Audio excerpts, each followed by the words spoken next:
The crack of a gunshot echoed through the valley as Zachary Armstrong ducked behind the weathered oak barrel, his heart pounding against his ribs like a wild mustang.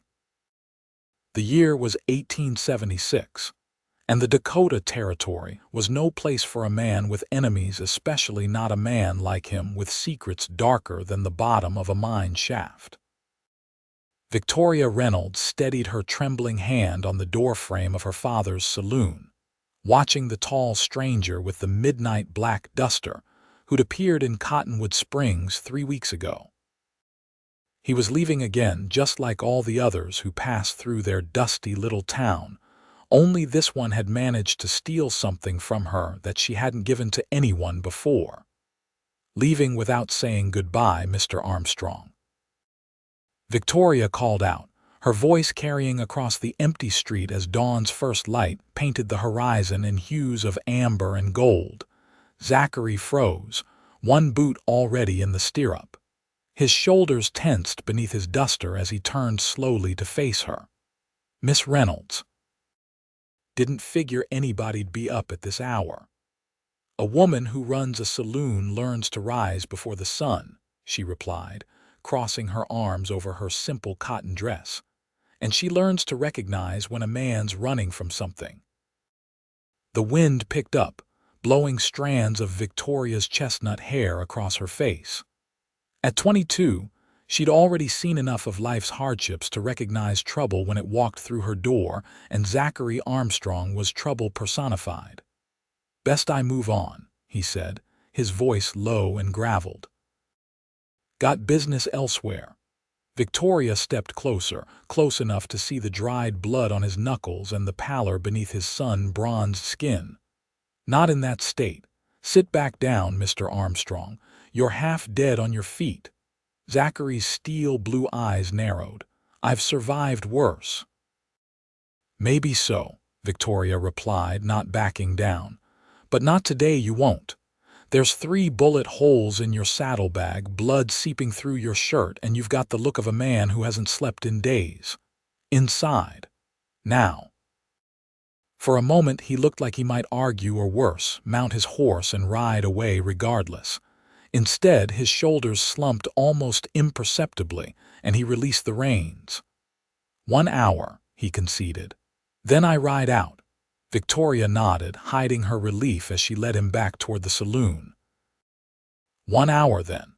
Just long enough for me to clean those wounds and for you to tell me exactly who's hunting you through my town."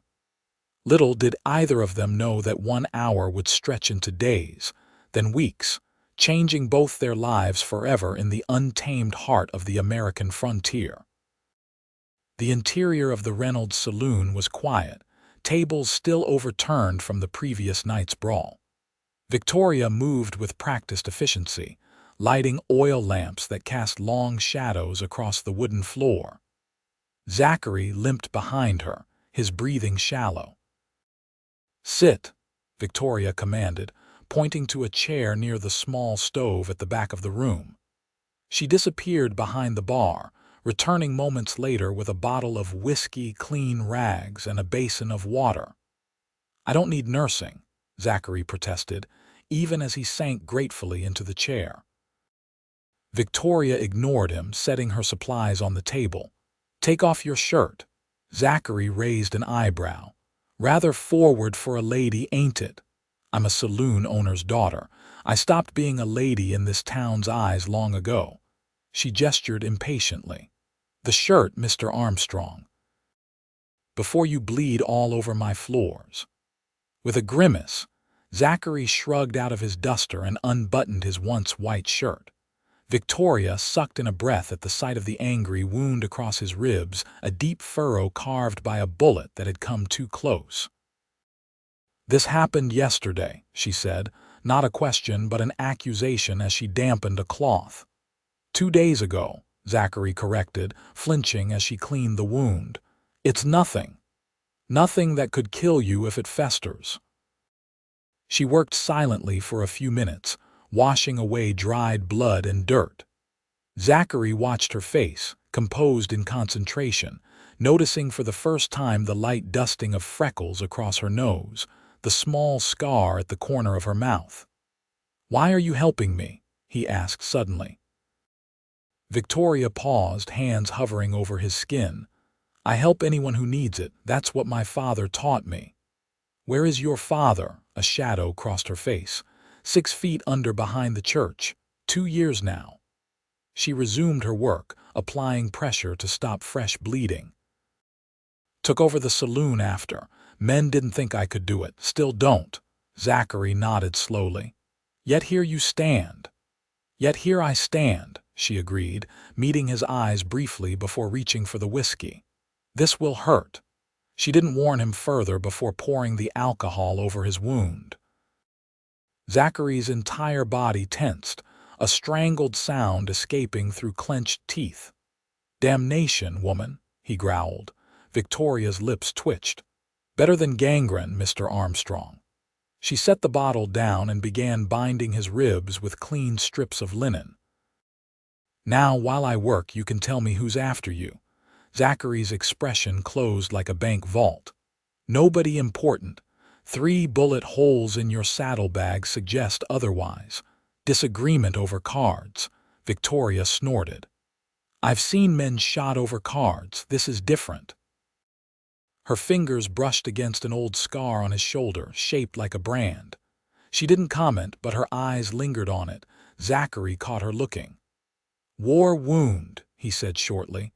"You fought for the Union." "I fought," he said, offering nothing more. Victoria finished bandaging him and stepped back, wiping her hands on a cloth. "There. You'll live if you're smart enough to rest." She glanced at the windows where dawn light now streamed in earnest. "Your hour is nearly up, Mr. Armstrong. Still planning to ride out?" Before he could answer, the front door of the saloon swung open with a creak. Victoria turned, startled, as a tall man with a silver marshal's badge stepped inside. "Morning, Miss Reynolds," the newcomer said, tipping his hat.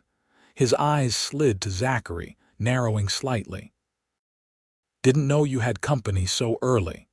"Marshal Jenkins," Victoria acknowledged with a nod. "Mr. Armstrong was just passing through."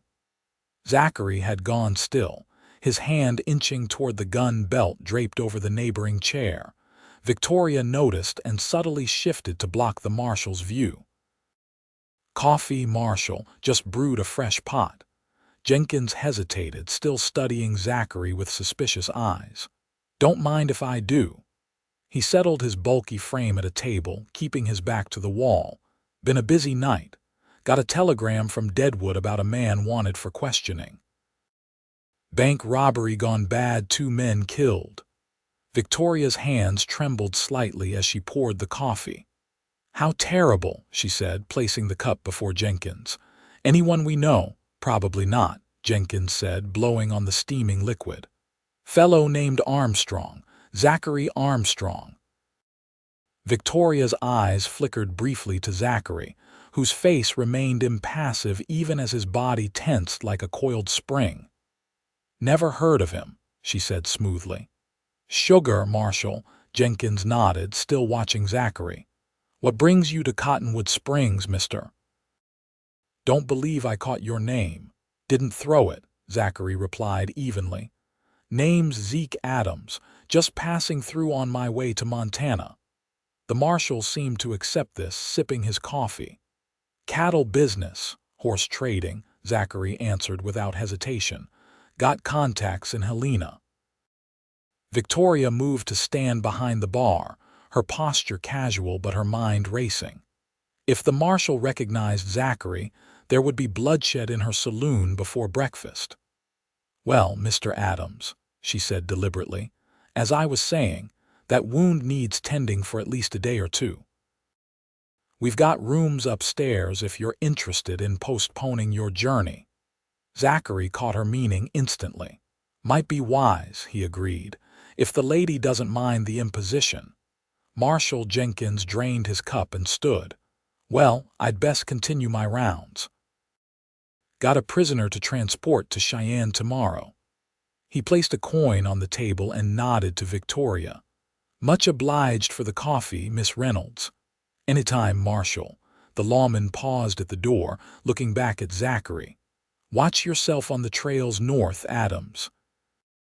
"Heard tell of Sioux war parties getting restless again." Zachary nodded. "Appreciate the warning."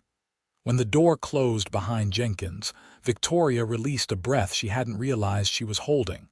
"Bank robbery?" she asked quietly. "2 men dead." Zachary stood slowly, grimacing at the pain in his side. "It wasn't a bank robbery, and I didn't kill those men. But you were there." He reached for his shirt, wincing as he pulled it on. "I was there. Wrong place, wrong time. And now you're running." Victoria came around the bar, confronting him directly. "If you leave now, Jenkins will know exactly who you are. He's not as slow-witted as he seems." Zachary buckled his gun belt with practiced movements. "All the more reason to put distance between me and this town." "Or all the more reason to stay put," Victoria countered. "No one will look for you here if they think you've ridden north." She gestured to his side. "Besides, you won't make it 10 miles in your condition." Zachary studied her, confusion evident in his eyes. "Why are you helping me?" "You don't know me. I could be exactly what that marshal thinks I am." Victoria met his gaze steadily. "Are you?" A long moment passed between them. "No," he said finally, "but I'm not innocent either." "Few of us are, Mr. Armstrong." She moved toward the stairs. "Come on. I'll show you to a room where you can rest. We can talk more when you're stronger." Zachary hesitated, looking between the door and Victoria. Freedom and pursuit lay beyond that threshold. Inside, with this woman he barely knew, was an uncertain sanctuary. "One day," he conceded at last. "Then I'm gone." Victoria didn't argue, simply nodded and led him upstairs to a small but clean room overlooking the main street. "Rest," she instructed. "I'll bring food later." As she turned to leave, Zachary caught her wrist gently. "Thank you," he said, the words coming awkwardly as if rarely used. Victoria's expression softened momentarily. "Don't make me regret it, Cowboy." She closed the door behind her, leaving Zachary alone with his thoughts and the distant sound of a town coming to life beneath the rising sun. True to her word, Victoria returned several hours later with a tray of food, beans, cornbread, and coffee strong enough to stand a spoon in. Zachary had been dozing fitfully, his dreams plagued by gunfire and accusations. He sat up quickly when the door opened, hand going to the gun he'd kept beside him. "Easy," Victoria said, nudging the door closed with her hip. "Just me." She set the tray on a small table by the window and drew the curtains further closed, though sunlight still filtered through the worn fabric.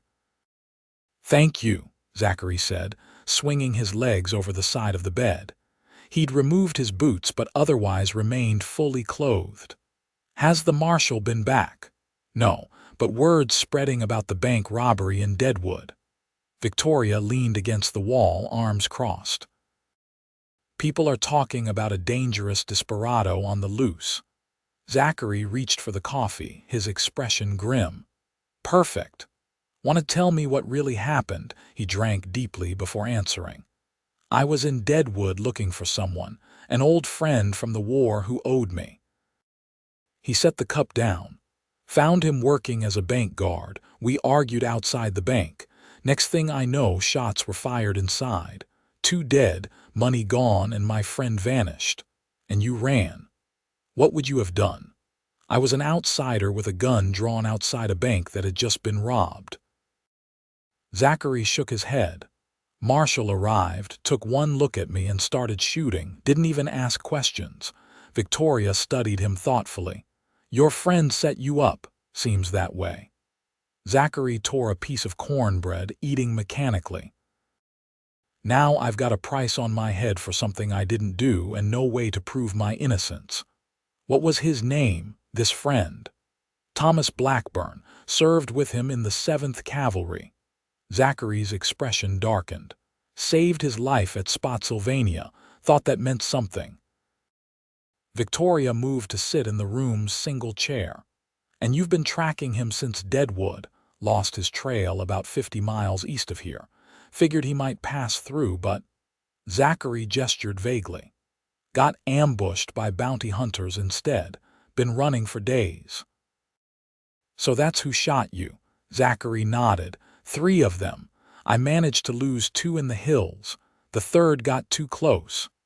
A muscle twitched in his jaw. He won't be following anyone anymore. Victoria absorbed this information without visible judgment. If your friend stole that money, he had to have a destination in mind. Any idea where he might go? California, maybe. He always talked about starting over there. Zachary looked up at her curiously. Why? You planning to help me track him? Victoria smiled slightly. I run a saloon, Mr. Armstrong. People talk, especially when they're drinking. If this Thomas Blackburn comes through Cottonwood Springs, I'll hear about it. And then what?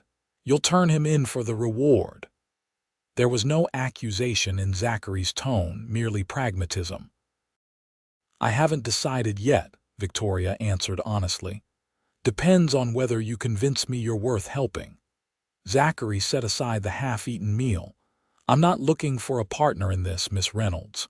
Victoria, she corrected him. And I'm not offering partnership, just information. She stood, smoothing her skirts. Rest. I need to prepare the saloon for tonight. Saturdays are busy.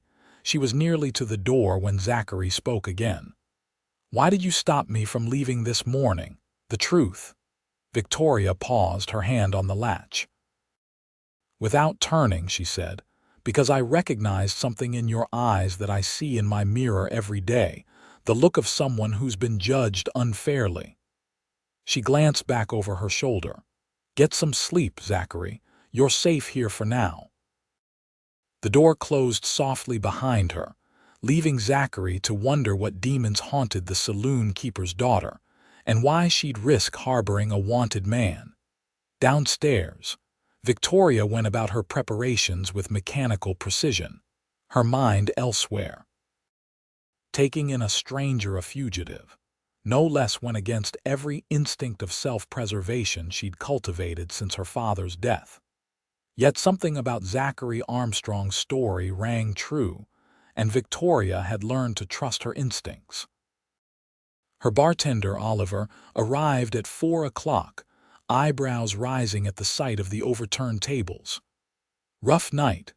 The McNally brothers got into it with some cattle hands, Victoria explained, righting a chair. Help me clean up before we open. Oliver was a gangly youth of 19, working to save money for medical school back east. He grabbed a broom without complaint. Marshall Jenkins was asking about you earlier, said you had an early visitor. Victoria kept her expression neutral. Just a traveler passing through. Needed some supplies. Oliver swept broken glass into a pile. Jenkins seemed mighty interested for just a traveler. The marshal is interested in everything that happens in this town, Victoria said dismissively. It's his job. They worked in companionable silence for several minutes before Oliver spoke again. Did you hear about Deadwood? Bank robbery, 2 men killed. They say one of the robbers might be headed this way. Victoria's hand trembled slightly as she arranged glasses behind the bar. People always say such things. Rarely true. Hope not. Hate to think of dangerous types passing through Cottonwood Springs. Oliver paused, leaning on his broom. Though I suppose we get our share of rough men already. Victoria thought of the wounded man upstairs, of the determination in his eyes even when barely able to stand. Not all rough men are dangerous, Oliver. Sometimes they're just surviving. The young man shrugged. If you say so, but I'll keep my shotgun loaded all the same. By 6 o'clock, the saloon was ready for business, and Victoria sent Oliver home to change into clean clothes before his shift began. Alone again, she quietly climbed the stairs and knocked on Zachary's door. There was a moment of silence then. Who is it, Victoria? The door opened a crack. Zachary's wary face appearing in the gap before he stepped back to admit her. He looked better after a few hours' rest. The color had returned to his face, though the lines of pain around his eyes remained. "The saloon will be opening soon," Victoria told him, setting a bundle on the bed. "I brought you some of my father's old clothes. Yours are too distinctive, especially with blood on them." Zachary eyed the bundle. "Planning on parading me downstairs, are you?" "No, but you'll need to eat, and I can't keep bringing trays up without raising questions." Victoria gestured to the clothes. "The shirt should fit. My father was broad-shouldered like you." Zachary picked up the simple blue shirt. "Your father, what happened to him?" Victoria's expression clouded. "Influenza. 2 winters ago, took half the town with it." She looked around the sparse room. "This was his. I keep it ready out of habit, I suppose." "I'm sorry," Zachary said softly, and he seemed to mean it. Victoria shrugged, the practiced gesture of someone who'd learned to carry grief as a constant companion. "Life in the territories. We all lose someone eventually." She changed the subject abruptly. "How's the wound?" "Better. Your doctoring skills are impressive. Necessity teaches quickly." Victoria moved to the window, peering through a gap in the curtains. "There's a back staircase that leads to the kitchen. If you're hungry later, come down that way. Most patrons won't notice another face in the crowd." Zachary approached, standing close enough that Victoria could smell the soap he'd used to wash. "You're taking quite a risk for a stranger," he observed. Victoria turned, finding herself mere inches from him. This close, she could see flecks of gray in his blue eyes, the faint lines at their corners suggesting he'd once smiled more than he did now. "Perhaps I'm just bored," she said, trying to lighten the suddenly charged atmosphere. "Nothing exciting happens in Cottonwood Springs." Zachary's lips curved slightly. "Harboring a fugitive isn't exciting enough for you." "Depends on the fugitive," Victoria replied, surprised by her own boldness. For a moment, something sparked between them, recognition, perhaps, or understanding. Then Zachary stepped back, breaking the connection. "I'll be gone tomorrow," he said. "Best for everyone that way." Victoria nodded, though a part of her inexplicably regretted his decision. "Rest while you can. Nights get rowdy around here." She left him then, descending to the main floor just as Oliver returned, now wearing a clean shirt with his hair slicked back. "First customers arriving," he announced, nodding toward the swinging doors where 2 miners were entering, dust still clinging to their clothes. Victoria fixed a welcoming smile on her face, pushing thoughts of the mysterious cowboy upstairs to the back of her mind. "Evening, gentlemen. What'll it be?" The next few hours passed in a blur of activity. Saturday nights always brought a full house to the Reynolds saloon. Miners, cowboys, townspeople seeking respite from the week's labors. Victoria moved among them with practiced ease, serving drinks, mediating minor disputes, occasionally joining a poker game when invited. It was nearing midnight when the atmosphere shifted. Victoria sensed it immediately, the subtle tensing of bodies, conversations dropping to murmurs. She turned to see Marshal Jenkins entering, accompanied by 2 strangers whose hard eyes and dust-covered clothes marked them as men who lived rough on the trail. Bounty hunters, Victoria thought instantly, her heart rate accelerating.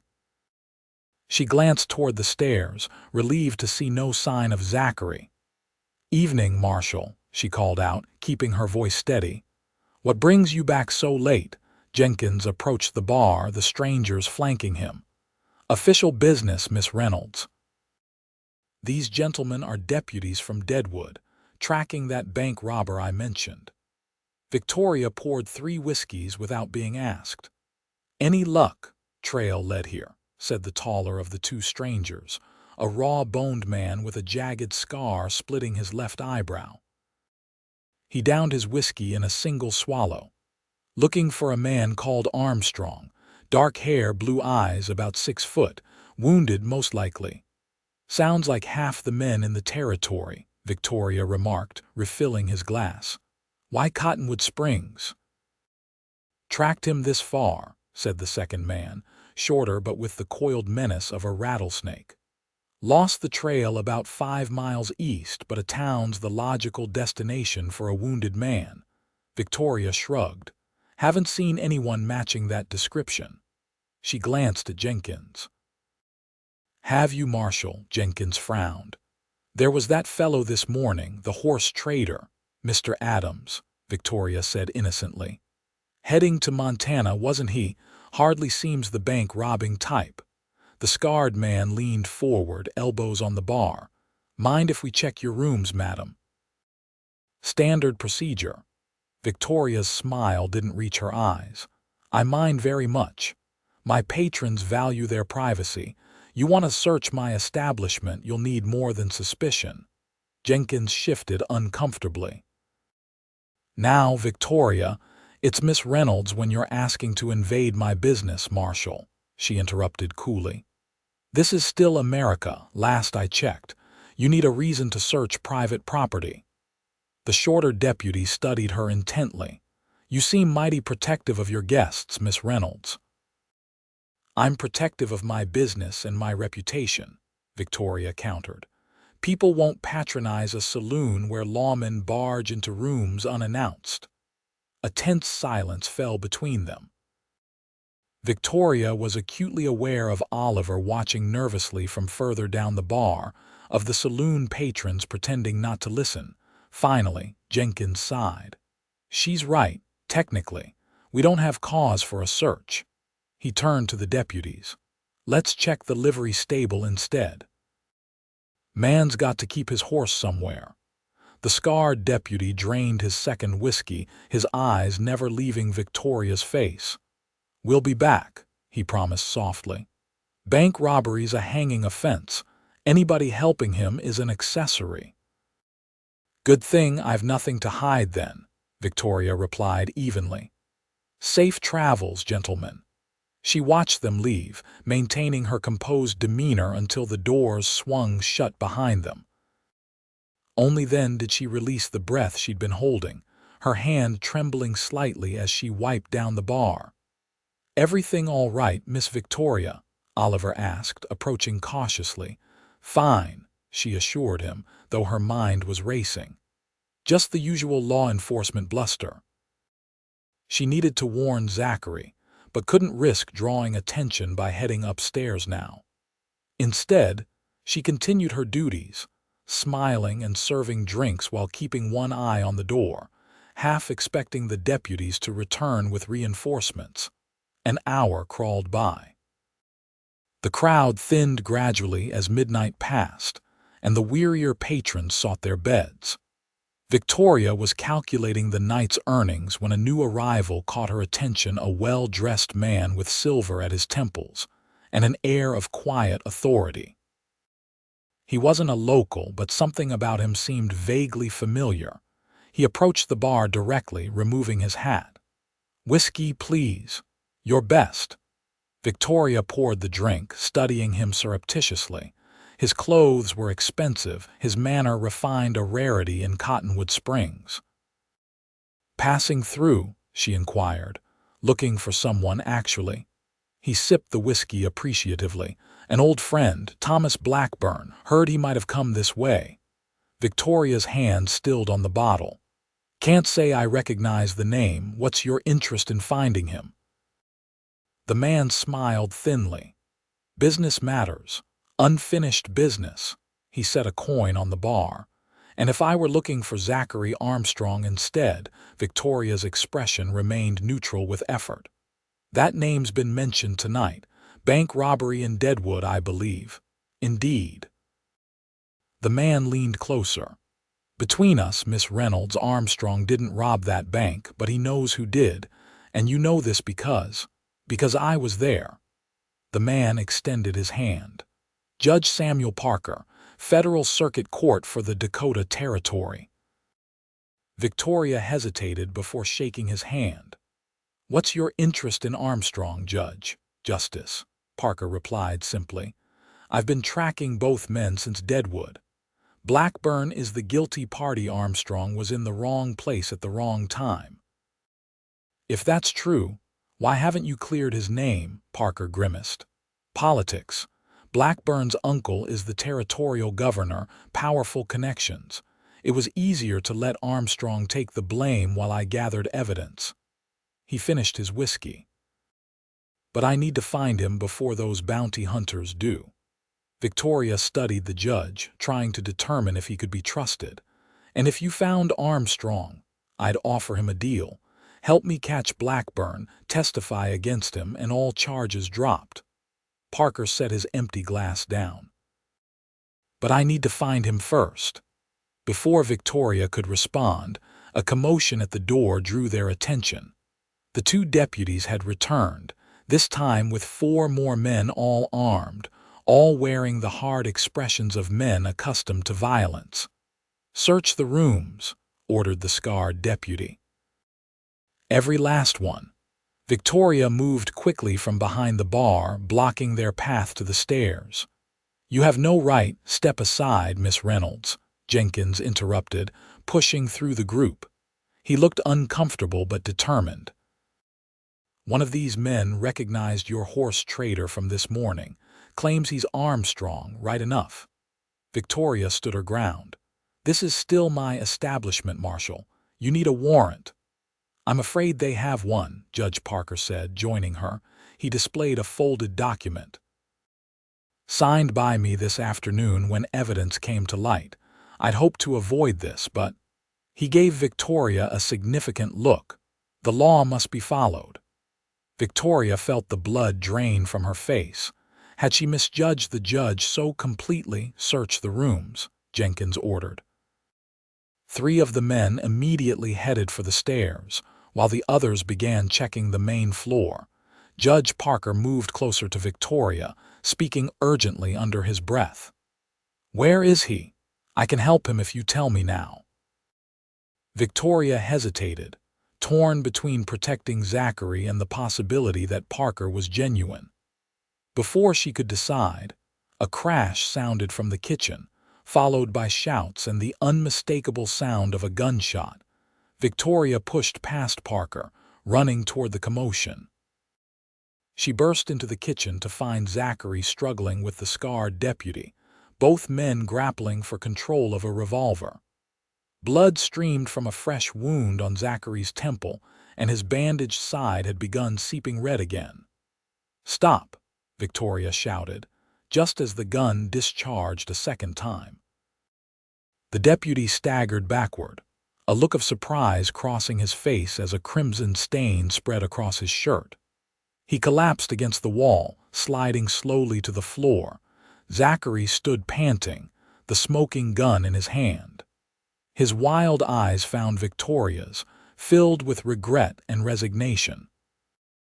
"I'm sorry," he said hoarsely. "He came in the back way. I had no choice." Footsteps thundered toward them as the remaining lawmen responded to the gunshots. Victoria made a split-second decision, grabbing Zachary's arm. "This way," she urged, pulling him toward a narrow door nearly hidden by sacks of flour. It opened onto a small alley behind the saloon. "Go, now." Zachary hesitated. "Come with me." Victoria stared at him in shock. "What? They'll arrest you as an accomplice now." His expression was desperate. "I won't leave you to hang for helping me." Before she could respond, Judge Parker appeared in the doorway behind them. "Armstrong, stop!" Zachary raised his gun, but Parker held up empty hands. "I'm not here to arrest you. I know you're innocent." "Like hell," Zachary snarled. "It's true," Parker insisted, stepping forward cautiously. "I've been tracking Blackburn since Deadwood. I know he set you up." For a moment, no one moved. Then Jenkins and the remaining deputies burst into the kitchen, weapons drawn. "Drop it, Armstrong," Jenkins shouted. Victoria saw the moment Zachary made his decision. He lowered his weapon slowly, placing it on the ground. "No more running," he said quietly. No more innocent people getting hurt because of me. Parker moved swiftly, placing himself between Zachary and the other lawmen. This man is under my jurisdiction now, Marshal. Federal court supersedes territorial authority. Jenkins scowled. He just killed a deputy in self-defense, Victoria interjected, finding her voice. I witnessed it. The deputy attacked him first. The standoff stretched for several tense seconds before Jenkins reluctantly lowered his weapon. Fine. He's your problem now, Judge, but I want him out of my town by morning. Parker nodded. You'll have what you want. He turned to Zachary. Mr. Armstrong, I'm offering you a deal. Help me catch Thomas Blackburn, testify against him, and I'll see all charges against you dropped. Zachary's eyes narrowed with suspicion. Why would you help me? Because I believe in justice, even when it's inconvenient. Parker glanced at the dead deputy.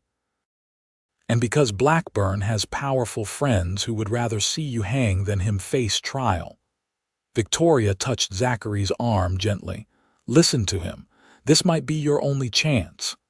Zachary studied her face for a long moment before turning back to Parker. What's your plan, Judge? We ride at dawn, Parker said. I have information suggesting Blackburn is heading for Utah Territory. If we move quickly, we can intercept him at Green River. And me? Victoria asked suddenly. All three men turned to look at her in surprise. What about you, Miss Reynolds? Parker inquired. Victoria straightened her shoulders. I'm coming with you. Zachary shook his head immediately. No, absolutely not. I wasn't asking permission, Victoria said firmly. I've just harbored a fugitive and witnessed a killing in my own kitchen. My reputation in this town is finished. She looked around at the saloon that had been her home and livelihood. There's nothing for me here anymore. It's too dangerous, Zachary argued. Victoria raised an eyebrow. More dangerous than running a saloon alone for 2 years. More dangerous than facing down armed deputies to protect a man I barely know. She crossed her arms. I'm coming, Mr. Armstrong, either alongside you or following behind. Zachary looked to Parker, who merely shrugged. An extra rider might be useful, and she's right, she's implicated now. Fine, Zachary conceded reluctantly. But when this is over, when Blackburn is caught, you return to your life here. Victoria didn't answer, already mentally cataloging what she would need to pack. Her life in Cottonwood Springs might be over, but perhaps that wasn't entirely a bad thing. For 2 years she'd been merely existing, going through the motions of living while tethered to her father's legacy. Now, for the first time since his death, she felt truly alive, heart pounding, blood rushing, future uncertain but full of possibility. Dawn, she confirmed, turning to prepare for a journey that would change all their lives forever. We ride at dawn. The hours before sunrise passed in a whirlwind of activity. Victoria packed only essentials clothing, a small amount of money saved from the saloon's earnings, her father's revolver, and a locket containing her mother's portrait. She left the saloon in Oliver's care with instructions to sell it if she didn't return within 6 months. Are you sure about this, Miss Victoria? The young man asked, bewildered by the sudden developments. No, Victoria admitted, smiling wryly, but I'm doing it anyway. Oliver shook his head. Never thought you'd be the type to run off with a wanted man. He's innocent, Oliver. Maybe so. Oliver hesitated. Just be careful. Men like him, they live differently than folks like us. Dangerous lives. Victoria thought of the scars on Zachary's body, the haunted look that sometimes shadowed his eyes. I know, she said softly, but sometimes safe isn't enough anymore. She embraced Oliver quickly, then turned away before he could see the tears threatening to spill. Whatever lay ahead, Cottonwood Springs and the safe, predictable existence she'd known were behind her now. Judge Parker had arranged for horses and supplies, stored at the livery stable away from prying eyes. Victoria arrived just as the first gray light of dawn crept across the eastern horizon. Zachary was already there, speaking quietly with Parker while checking his saddle. He looked different in the clothes she'd given him, less the dangerous fugitive, more a man with purpose. The wound on his temple had been cleaned and bandaged, and though he moved stiffly, his eyes were clear and alert. He noticed her approach and straightened. "Last chance to change your mind," he said without preamble.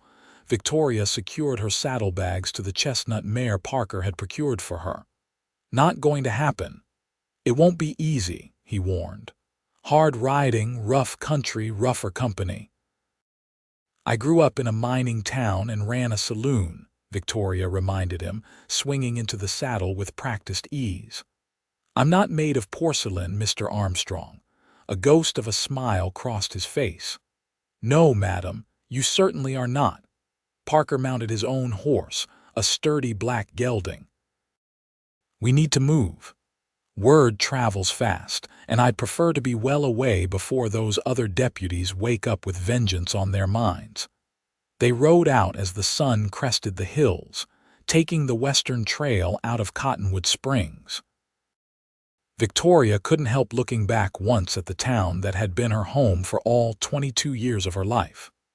The buildings stood silent in the early light, smoke beginning to rise from a few chimneys as the town stirred to life. She felt a curious mixture of regret and liberation as Cottonwood Springs receded behind them. When she faced forward again, she found Zachary watching her with an unreadable expression. "Having second thoughts?" he asked quietly. Victoria shook her head. "Just saying goodbye." They rode in silence for several miles, putting distance between themselves and the town. Parker led the way, occasionally consulting a map. By mid-morning they had entered rougher country, rolling hills giving way to rocky outcroppings and sparse pine forests. "We'll follow the old stage road to Fort Laramie," Parker explained during a brief stop to rest the horses. "From there, we'll cut southwest toward the Green River. If my information is correct, Blackburn plans to meet associates there before continuing to California." "What associates?" Zachary asked sharply. "Men like himself, deserters, criminals, opportunists." Parker offered Victoria his canteen. "The stolen money is meant to finance a new enterprise, gun running to the Southern Territories." Victoria drank gratefully, then passed the canteen to Zachary. Their fingers brushed briefly, and she was startled by the warmth that raced up her arm at the contact. "How do you know all this?" Zachary pressed, seeming not to notice the moment. Parker reclaimed his canteen. "I have informants, people who owe me favors." He gazed westward. "And I've been tracking Blackburn longer than you realize." "What's your stake in this, Judge? Seems personal." A shadow crossed Parker's weathered face. "Let's just say I have my reasons for seeing justice done." He checked his pocket watch. "We should move. I'd like to make another 10 miles before dark." They continued their journey through the afternoon, the landscape growing increasingly rugged. Victoria, though an experienced rider, found herself tiring as the day wore on. The emotional upheaval of the previous night combined with the physical exertion was taking its toll, but she refused to show any sign of weakness. Zachary fell back to ride beside her, noticing her fatigue despite her efforts to hide it. "Parker pushes hard," he commented. "You holding up all right?" Victoria straightened in the saddle. "Perfectly fine." "Stubborn woman," Zachary muttered, but there was a note of admiration in his voice. "Determined," Victoria corrected him. "There's a difference." Zachary's lips curved slightly. "Is there? Both get a person into trouble equally well. And out of it sometimes." Victoria studied him curiously. "You never answered my question yesterday. Why were you really in Deadwood?" Zachary was silent for so long that Victoria thought he wouldn't answer. Finally, he said, "After the war, I drifted." Did some scouting for the army, some ranching, whatever work I could find. He adjusted his hat against the afternoon sun. Blackburn and I served together. Lost touch for years, then I heard he was in Deadwood doing well. Thought maybe he could help me find steady work. Instead, he betrayed you. Instead, he used me, Zachary corrected grimly. Made sure I was seen arguing with him outside the bank just before the robbery. Perfect fall guy. But why? If you were friends, I knew too much about him. Things from during the war. Zachary's expression darkened. Blackburn wasn't the hero he pretended to be. Did things that would have seen him court-martialed if they'd come to light. Victoria processed this. And now he fears you'll expose him. Especially now that he's aiming higher. Can't have old war stories tarnishing a respectable gun-running business. Zachary's tone was bitter. You could have just left the territory, Victoria pointed out. Started fresh somewhere else. Tried that. Bounty hunters found me anyway. Zachary shook his head. No, the only way this ends is with Blackburn captured or. He didn't finish the sentence, but Victoria understood. Dead, she completed softly. Zachary glanced at her, his eyes hard. I'm not a killer, Victoria, despite what people think, but I will see justice done one way or another. Victoria believed him. Despite everything the dead deputy, the charges against him, something about Zachary Armstrong spoke of a fundamental decency beneath the hardened exterior. What will you do after? She asked. When this is finished. Zachary seemed surprised by the question. Never thought that far ahead.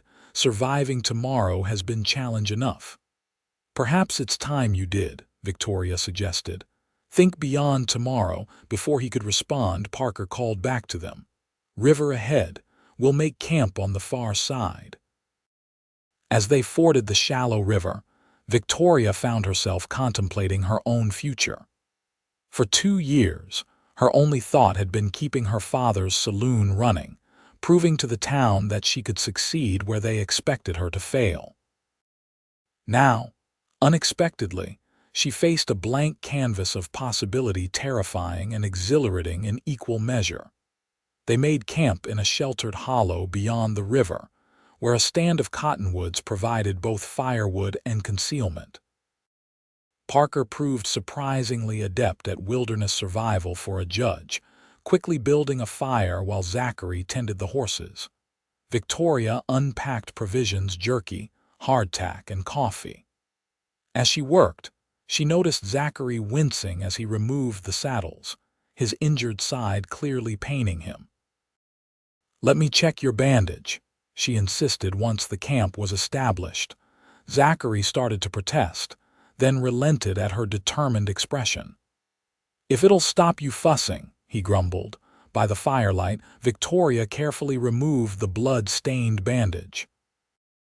The wound looked angry but showed no signs of infection. She cleaned it with water from her canteen and applied a fresh bandage from the medical supplies Parker had thought to bring. You've done this before, Zachary observed as she worked. My father taught me. Said a woman alone needs to know how to tend wounds as well as shoot straight. Victoria secured the bandage. Hold still. Your head needs attention too. Zachary submitted to her ministrations with surprising patience as she cleaned the cut on his temple.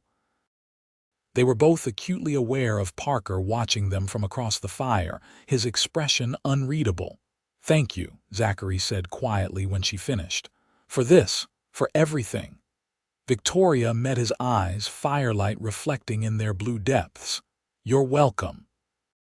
Something shifted between them in that moment, a recognition, perhaps, of the unusual bond that had formed so quickly. Victoria stepped back, suddenly self-conscious. We should eat, she said, turning to the provisions. Long day tomorrow. They shared a simple meal around the fire, the night sounds of the wilderness surrounding them. Parker spoke of their route for the following day, planning to reach a small settlement by nightfall where they could resupply. How long until we reach Green River? Victoria asked. 4 days, maybe 5, Parker replied. Depends on the weather and whether we encounter any complications. You mean bounty hunters, Zachary said bluntly. Parker nodded.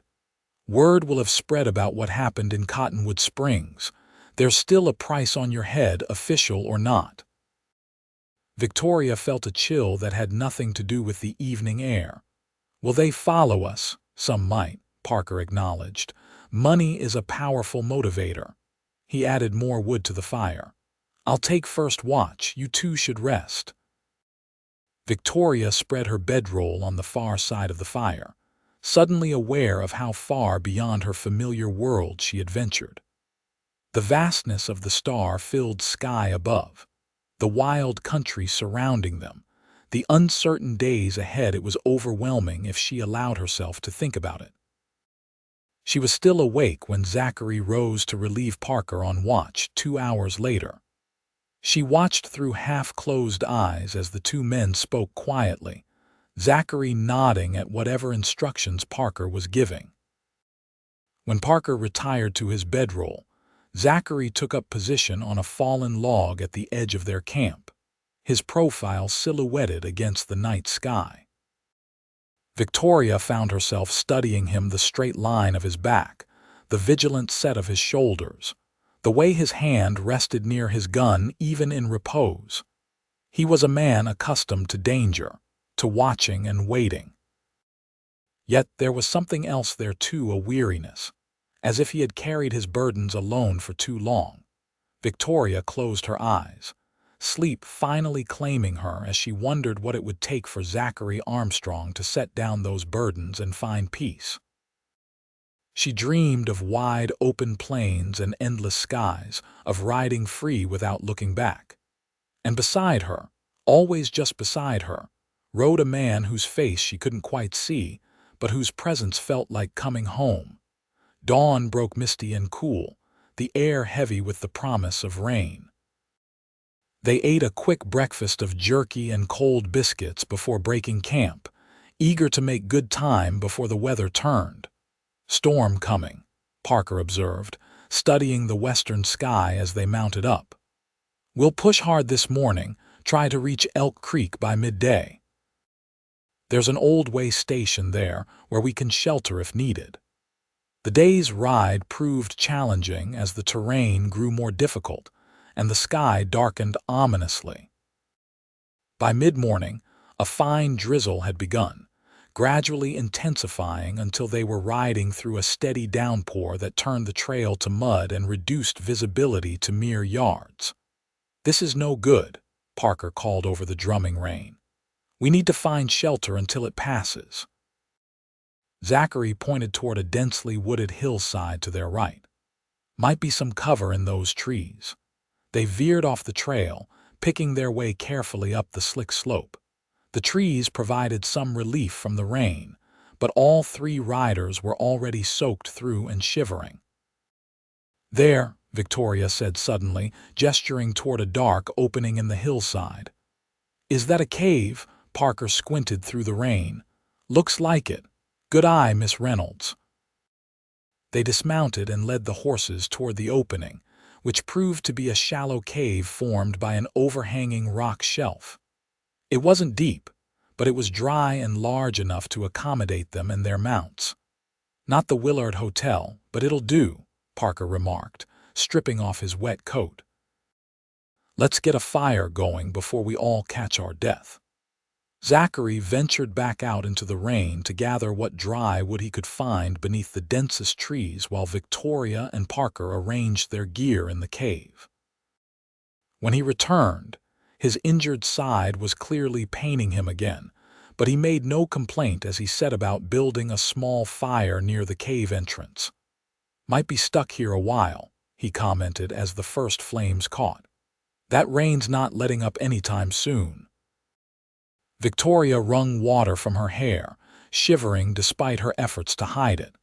Without a word, Zachary removed his relatively dry blanket from his saddlebag and handed it to her. Take it, he insisted when she hesitated.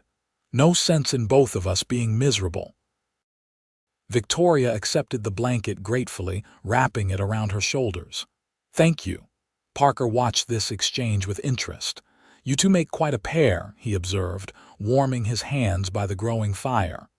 "The fugitive and the saloon keeper." "Former saloon keeper," Victoria corrected him. "As of yesterday." "What will you do when this is over?" Parker asked, echoing her earlier question to Zachary. Victoria stared into the fire. "I haven't decided. Perhaps I'll go east, start fresh somewhere." "Alone?" Parker pressed. The question hung in the air, loaded with implication. Victoria was acutely aware of Zachary's gaze on her, though she didn't meet his eyes. "I've been alone for 2 years," she replied evenly. "I'm quite capable of managing." "Never doubted that," Parker said with a small smile. "Just wondering if that's what you want." Before Victoria could formulate a response, Zachary stiffened, his hand moving to his gun. "Someone's coming." All three fell silent, listening. Through the sound of rain came the unmistakable splash of hooves approaching. Parker drew his pistol, positioning himself near the cave entrance. Victoria reached for her father's revolver, her heart pounding. "Could be travelers seeking shelter from the storm," she whispered. "Could be," Zachary agreed grimly. "Or it could be those deputies looking to settle a score." The approaching riders came into view, 3 men on horseback, heads bowed against the rain. They hadn't spotted the cave yet, but their path would bring them directly past it. Parker made a quick decision. "Armstrong, stay back. Miss Reynolds, look distressed. Follow my lead." Without waiting for agreement, he holstered his weapon and stepped partly out of the cave, waving to attract the riders' attention. "Hello there," he called out. "There's shelter here if you need it." The riders pulled up, clearly startled by the unexpected hail. After a moment's consultation, they turned toward the cave. Zachary moved deeper into the shadows, hand still on his gun. "Much obliged," said the lead rider as they approached. "Nasty weather for traveling." "Indeed it is," Parker agreed congenially. "Judge Samuel Parker at your service. My niece and I got caught in the downpour on our way to Fort Laramie." The men dismounted, leading their horses under the rock shelf. They were a rough-looking trio trail, worn and armed, but not obviously threatening. "Silas Mercer," the leader introduced himself. "These are my brothers, John and Caleb. Cattle buyers, headed for Cheyenne." Victoria maintained her role as the judge's distressed niece, keeping her eyes downcast as the newcomers arranged themselves around the fire. Zachary remained in the shadows, hat pulled low over his face, apparently occupied with tending the horses. "Cattle buyers, you say?" Parker engaged them in conversation. "Business good these days. Can't complain," Silas replied, warming his hands. "Though the weather's making this trip longer than we'd planned."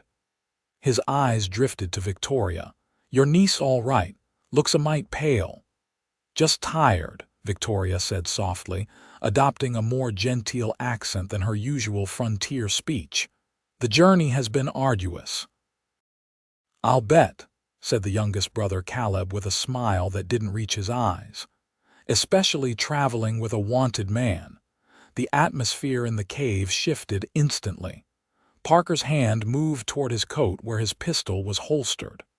"I don't know what you mean," he said carefully. Silas sighed. "Let's not play games, Judge. That's Zachary Armstrong back there with the horses. Recognized him right off." He pulled a folded paper from inside his coat.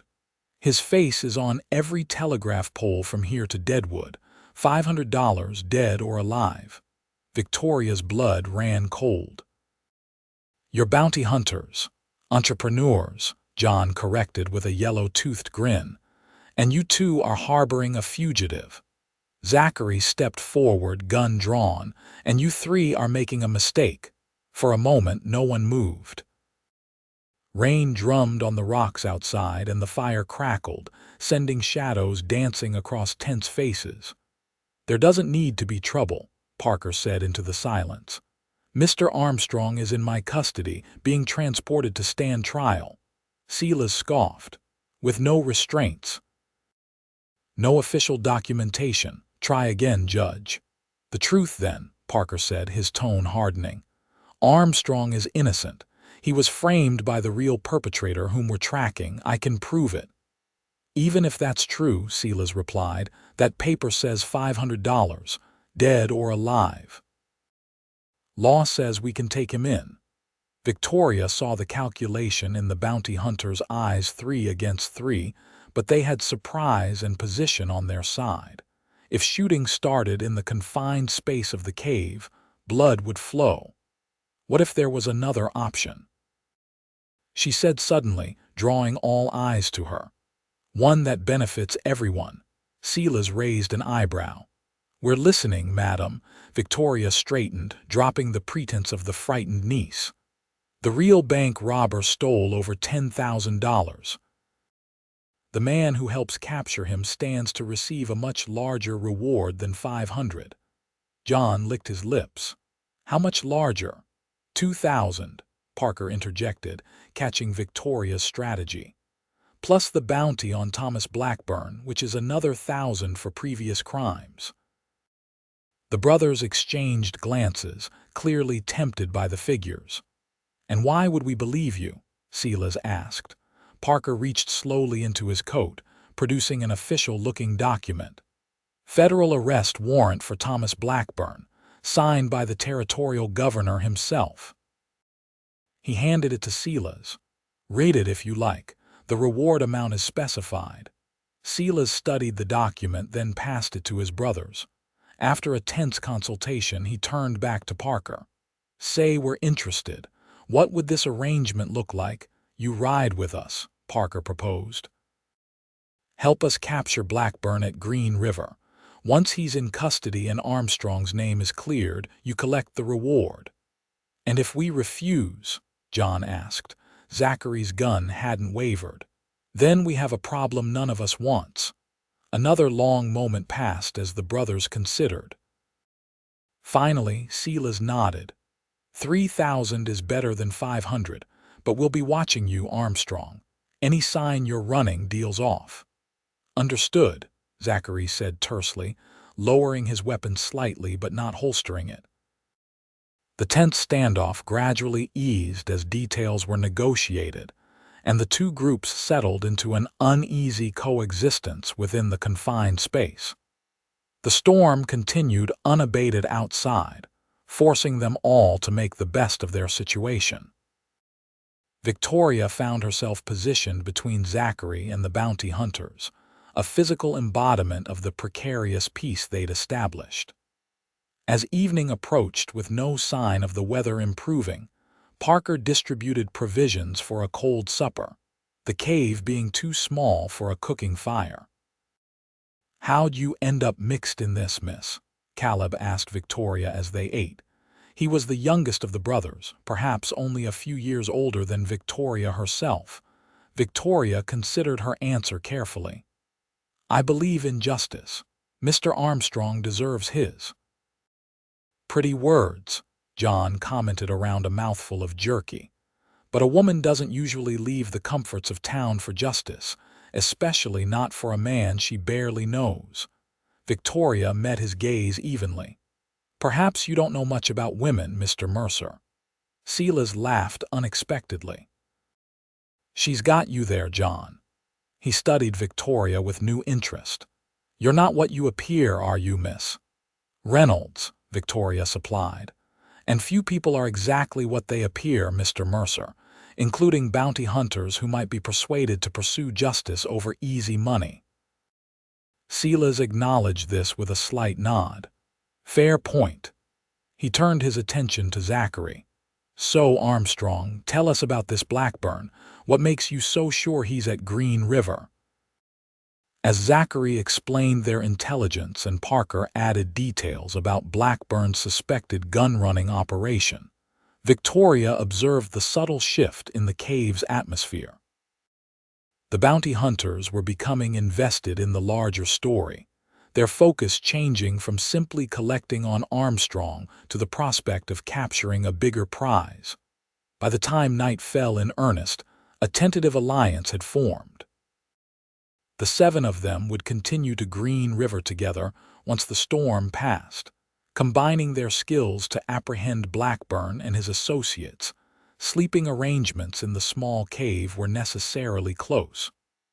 Victoria positioned her bedroll near the back wall, with Zachary nearby. The Mercer brothers took positions near the entrance, ostensibly to keep watch, though all understood the arrangement allowed them to prevent any midnight escapes. "Think they'll honor the deal?" Victoria whispered to Zachary as they settled for the night, the sound of rain providing cover for their conversation. "Until it's no longer convenient," Zachary replied quietly. "Bounty hunters aren't known for their loyalty. Yet you agreed to partner with them. Better than the alternative." Zachary shifted, trying to find a comfortable position for his injured side. "Besides, 3 more guns against Blackburn improves our odds." Victoria was silent for a moment. "Do you really think he'll be at Green River?" Parker seems convinced. "And I've learned to trust a man's instincts when his life depends on them." Zachary glanced toward the judge, who appeared to be sleeping. "Though I still wonder what his stake is in all this. He said he believes in justice. So do many men. Few chase it across territories at personal risk." Zachary's voice lowered further. "There's something he's not telling us." Victoria considered this. "Does it matter if he helps clear your name? It might, depending on what he's hiding." Zachary's eyes met hers in the dim light. "Be careful around him, Victoria, around all of them." The concern in his voice warmed her despite the cave's chill. "I can take care of myself." "I know," Zachary said, surprising her. "Doesn't mean I won't worry anyway." Victoria felt a smile touch her lips. "I believe that's the closest thing to sentimentality I've heard from you, Mr. Armstrong." "Don't get used to it," he muttered. Though there was a lightness to his tone she hadn't heard before, Victoria closed her eyes, strangely comforted by his proximity despite their precarious circumstances. "Good night, Zachary." "Good night, Victoria," came his soft reply. She drifted toward sleep, with the sound of rain and the warmth of his presence nearby, wondering how a man she'd known for mere days had come to matter so much. Dawn brought clearing skies and the decision to continue their journey together. The additional horses and riders meant adjusting their pace and route, but Parker seemed confident they could still reach Green River in time to intercept Blackburn. "He'll wait there for his associates," Parker explained as they rode. "According to my information, they're bringing weapons to exchange for the stolen money rifles diverted from Army shipments." "Army rifles?" Silas asked sharply. "That's a hanging offense right there." "Hence the substantial reward," Parker replied. "The government takes a dim view of private citizens arming themselves with military weapons." They traveled steadily through terrain that grew increasingly rugged, following game trails and old Indian paths that Parker seemed remarkably familiar with. The Mercer brothers proved to be experienced outdoorsmen, identifying water sources and suggesting efficient routes that even Parker approved of. Victoria found herself riding alongside Caleb Mercer for much of the day. The youngest brother was more talkative than his siblings, eager to share stories of their exploits tracking fugitives across the territories. "Been doing this since the war ended," he told her. "Pa was a tracker for the Union Army, taught us everything he knew before consumption took him." "And you've been bounty hunters ever since?" Victoria asked. Caleb shrugged. "Prefer to call ourselves recovery specialists. Mostly we find people who have skipped out on debts or bail, occasionally more serious cases." He glanced ahead to where Zachary rode with Parker and Silas. "Never thought we'd end up helping clear a man's name instead of bringing him in. Life takes unexpected turns sometimes." Victoria said, thinking of her own dramatic change in circumstances. Caleb studied her curiously. "What's your story with Armstrong?" "There's something between you two, don't bother denying it. I've got eyes." Victoria felt heat rise to her cheeks. "There's no story. I helped him when he was injured. He was wrongly accused, that's all." "Uh-huh." Caleb's skepticism was evident. "Most women don't abandon their homes to ride across dangerous country for that's all." Before Victoria could formulate a response, a shout from ahead drew their attention. Parker had raised his hand, signaling a halt. As they rode forward to join the others, Victoria saw what had caused the delay: a deep ravine cutting across their path, the trail continuing on the other side. "We'll have to find another way around," John Mercer was saying as they approached. Parker shook his head. "That would add days to our journey. We need to cross here." "There's no bridge," Silas pointed out. "There's a way down," Zachary said, pointing to a narrow, switchback trail descending the ravine side. "And up again on the far side. It'll be slow going, but it's possible." Parker studied the ravine with a frown.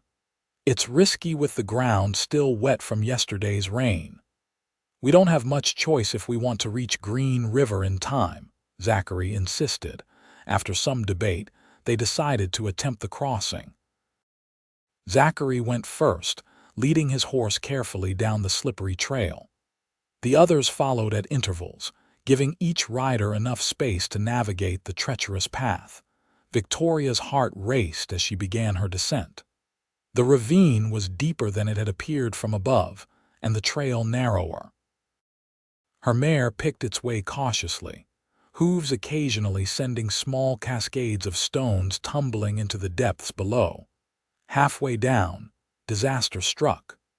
John Mercer, immediately ahead of Victoria, lost his footing when a section of trail crumbled beneath him. His horse whinnied in panic, rearing up and then slipping over the edge, taking its rider with it. Victoria watched in horror as man and beast tumbled down the steep slope, coming to rest among the rocks at the bottom of the ravine. Shouts echoed from both above and below as the others reacted to the accident. "Stay where you are," Parker called to those still on the trail. "Don't move until we check the stability." Zachary, who had nearly reached the bottom, hastened to John's side. Victoria held her position, gripping her reins tightly as her mare shifted nervously beneath her. After what seemed an eternity, Zachary looked up toward the others. "He's alive, but badly injured. Horse broke its leg, had to put it down." The rescue operation that followed was painstaking and dangerous. Silas and Caleb descended to help their brother while Parker directed from above. Victoria was instructed to continue carefully to the bottom, where she could assist with John's injuries. By the time they'd stabilized John and carried him to level ground at the ravine's bottom, the sun was sinking toward the western horizon. His right leg was broken in 2 places, and he had several cracked ribs and a nasty gash on his forehead. "He can't travel," Victoria pronounced after examining him thoroughly. "Not for several days at least." Silas looked grim. "We can't leave him and we can't stay here." "There's a trading post about 10 miles west," Parker said. "If we could get him there, they might have someone with medical knowledge." 10 miles in his condition, Caleb shook his head. "He'll never make it." A tense discussion followed. They couldn't abandon John, yet delaying their journey meant potentially missing Blackburn at Green River. Finally, Zachary proposed a solution. "You and Caleb take John to the trading post," he told Silas. "Parker, Victoria, and I will continue to Green River. If we capture Blackburn, we'll meet you at the trading post on our return. You'll still get your share of the reward." Silas considered this, his expression troubled.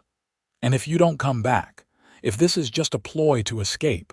"It's not," Zachary said firmly. "But if it makes you feel better, keep this." He removed his prized Colt revolver, a distinctive weapon with pearl grips, and handed it to Silas. "That gun is worth more to me than money. I'll be back for it." The gesture seemed to satisfy Silas.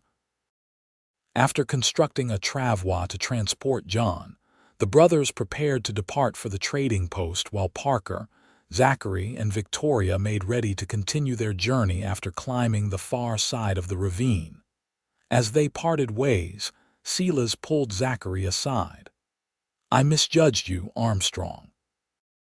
Most men in your position would have seen this as an opportunity to disappear." Zachary shook his head. "I'm done running, and I keep my word." Silas nodded, then turned to Victoria. "Watch yourself, Miss Reynolds. Green River is no place for a lady."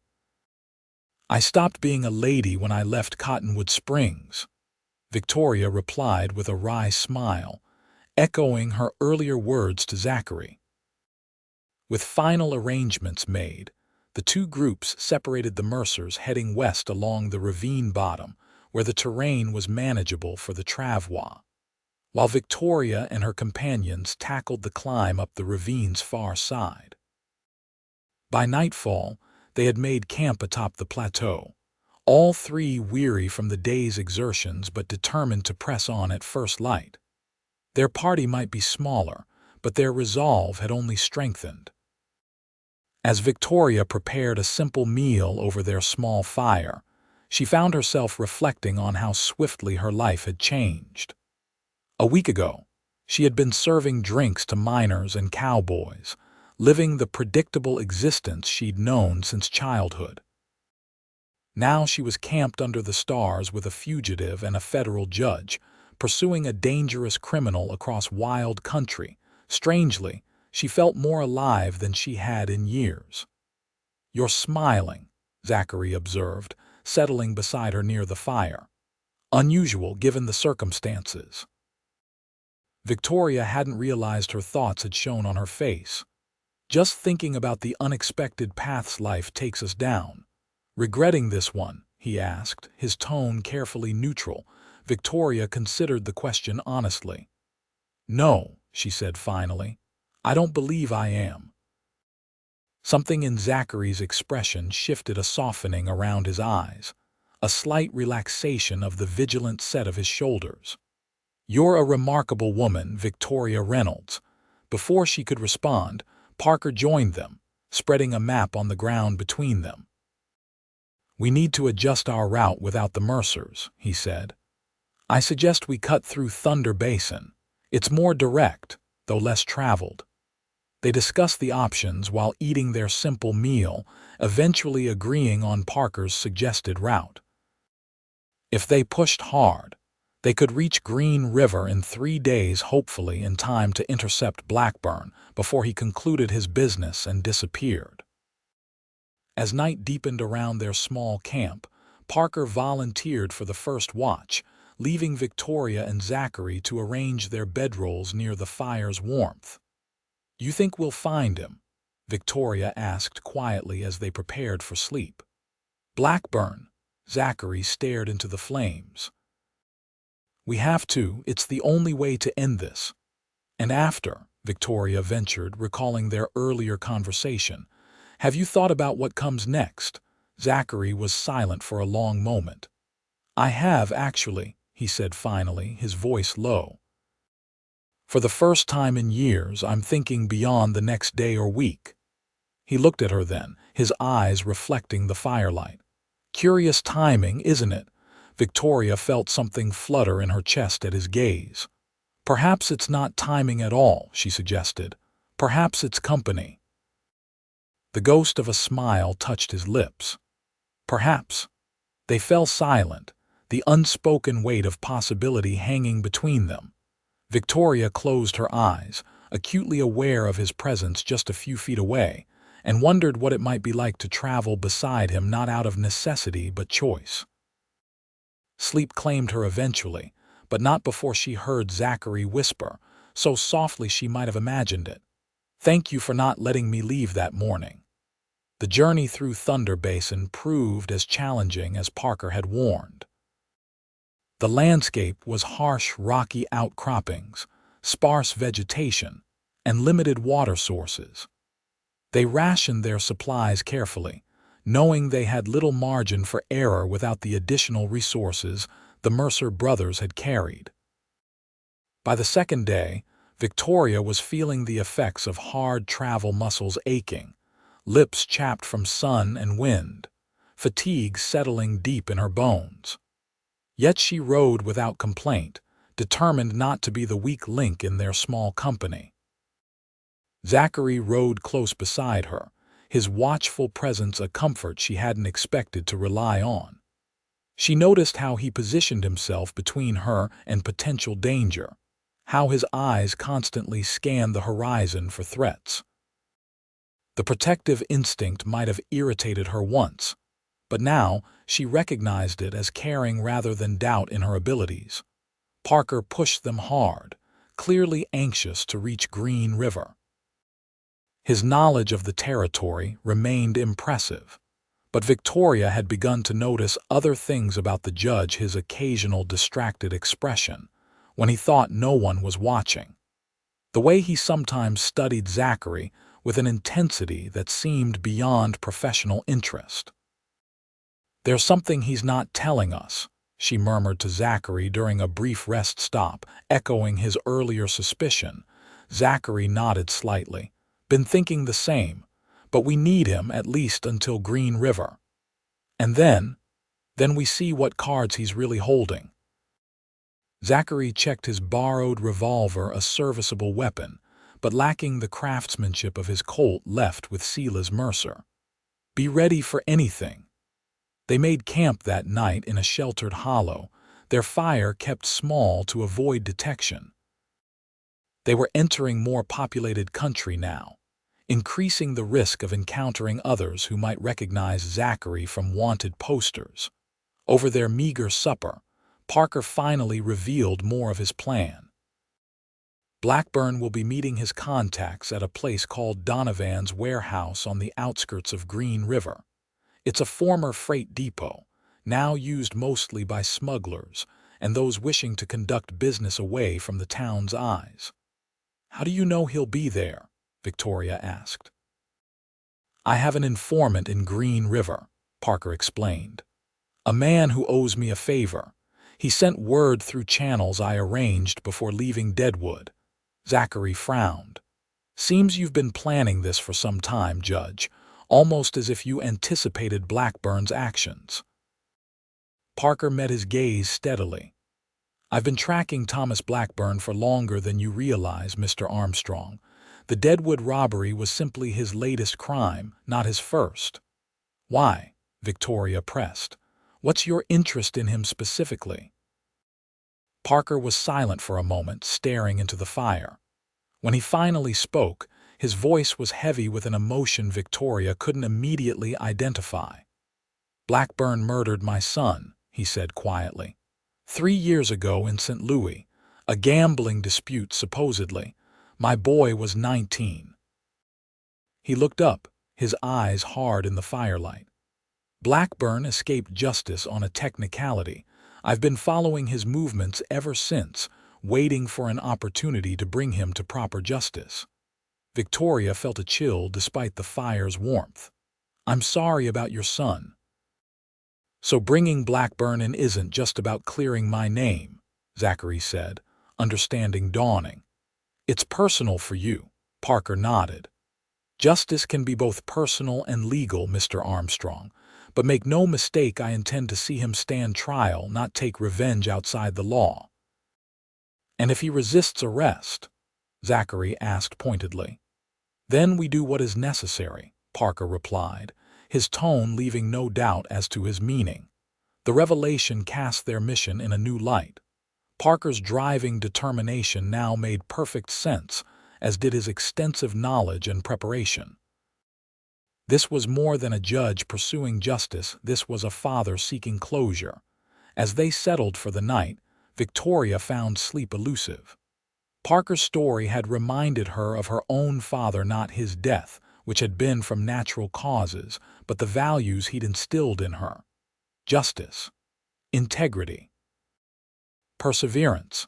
Would he have approved of her current path, leaving safety behind to help a man she barely knew pursue a dangerous criminal she thought he might have understood? Her father had always encouraged her to follow her conscience, even when it led to difficult choices. Can't sleep. Zachary's soft voice came from nearby. Victoria turned to find him propped on one elbow watching her, just thinking. About Parker's revelation, partly. Victoria sat up, drawing her blanket around her shoulders against the night chill. About my father, too, what he would think of all this. Zachary was quiet for a moment. Tell me about him, he said finally. Victoria smiled in the darkness. He was a good man, tough but fair.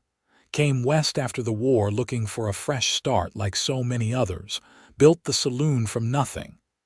She traced patterns in the dirt beside her bedroll. He raised me alone after my mother died of cholera when I was 8, taught me everything he thought I'd need to survive. He did a fine job, Zachary observed. Not many women or men, for that matter, could have made this journey as you have. I think he always hoped I'd marry and have a more conventional life, Victoria admitted. But he never pressured me, said I'd know my own heart when the time came. And do you? Zachary asked, his voice dropping lower. Know your own heart. Victoria looked up, meeting his eyes across the small distance between them. I'm beginning to, she answered truthfully. Something shifted in Zachary's expression, a warmth, a vulnerability she hadn't seen before. He opened his mouth to respond but was interrupted by Parker stirring nearby. We should get some sleep, Zachary said instead, the moment broken. Long day tomorrow, Victoria nodded, lying back down but remaining acutely aware of his presence just a few feet away. Good night, Zachary. Good night, Victoria, he replied softly. Dream of better days ahead. She closed her eyes, holding that thought close as sleep finally claimed her. They reached Green River the following afternoon, approaching the town cautiously from the north to avoid being seen. It was larger than Victoria had expected, a bustling riverside settlement with warehouses, businesses, and the constant activity of a trading hub. Parker led them to a small cabin on the outskirts, explaining it belonged to his informant who was currently away. We'll wait here until nightfall, he instructed. Blackburn's meeting is scheduled for midnight at Donovan's warehouse. We'll scout the location before then. The cabin was simple but offered welcome shelter after days in the open. Victoria took the opportunity to wash away some of the trail dust and tend to her trail-worn clothing as best she could. Zachary cleaned and checked their weapons while Parker sketched a rough map of the warehouse and surrounding area. As dusk approached, tension mounted. This was what they had journeyed for, the culmination of their unlikely alliance. If all went well, by morning Blackburn would be in custody, Zachary's name would be cleared, and Victoria wasn't certain what would come next for her. You should stay here, Zachary told her as they prepared to leave for their initial reconnaissance. The warehouse district is no place for, if you say a woman, I might have to shoot you myself, Victoria interrupted, checking her father's revolver. Zachary smiled slightly. I was going to say anyone without combat experience, but your point is taken. His expression grew serious. It will be dangerous, Victoria. Life is dangerous, she countered. I didn't come all this way to wait safely in a cabin while you risk your life.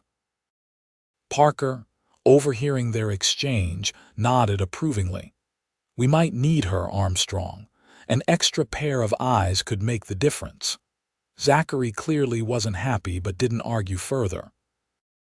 As darkness fell, the three of them made their way stealthily toward the warehouse district, keeping to shadows and avoiding the more populated areas of town. Donovan's warehouse stood apart from the others, an imposing structure near the river's edge. From their vantage point on a nearby hillside, they observed several men patrolling the perimeter guards posted earlier than the midnight meeting time. "Blackburn's already there," Parker murmured. "Must have arrived early to secure the location." "Or it's a trap," Zachary suggested grimly. "How certain are you of your informant, Judge?" "He's reliable," Parker insisted. "But Blackburn is cautious. He might have moved the timetable up." They watched for nearly an hour, noting patrol patterns and access points. Victoria counted at least 6 guards more than they had anticipated and potentially more than they could handle with just the 3 of them.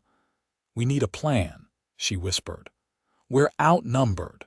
Parker nodded. "I was hoping to catch them during the exchange when their attention would be divided. Now we'll need a distraction." Zachary studied the warehouse thoughtfully.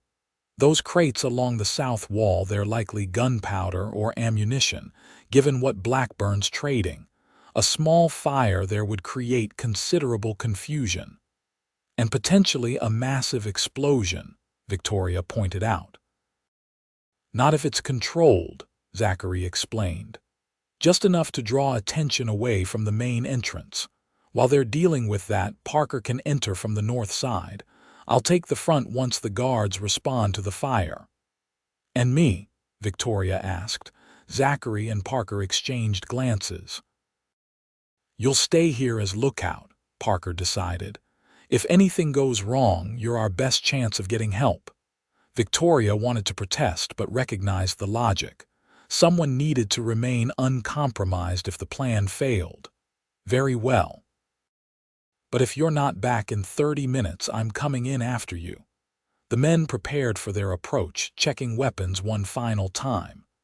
As Zachary moved to leave their position, Victoria caught his arm.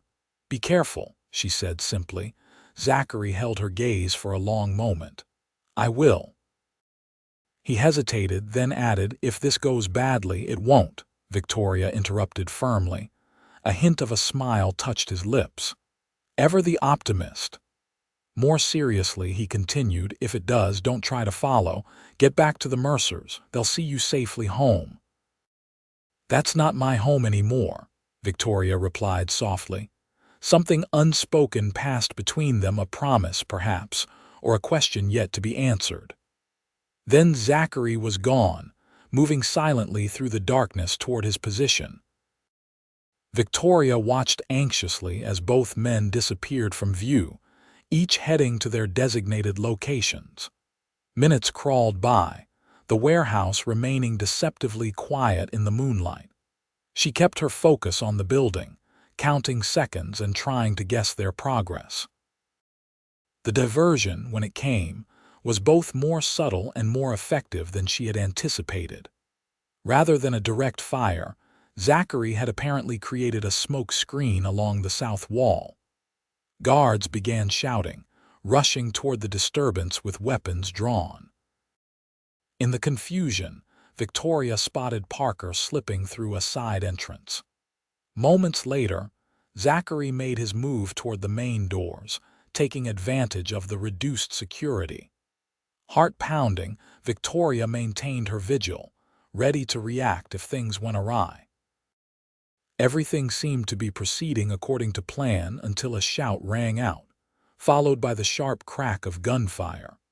More shots followed, a chaotic exchange that told her the element of surprise had been lost.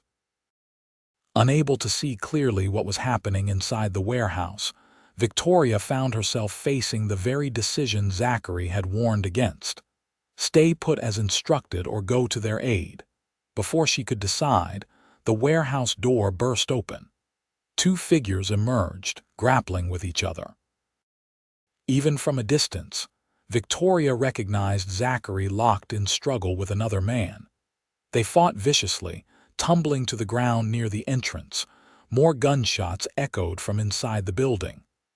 Parker was still in there, potentially outnumbered and in danger. Victoria made her decision, descending swiftly from her position and making her way toward the warehouse. As she approached, she saw Zachary gain the upper hand in his struggle, delivering a powerful blow that left his opponent motionless. He rose unsteadily, blood visible on his shirt even in the dim light. "Zachary," Victoria called softly, moving toward him.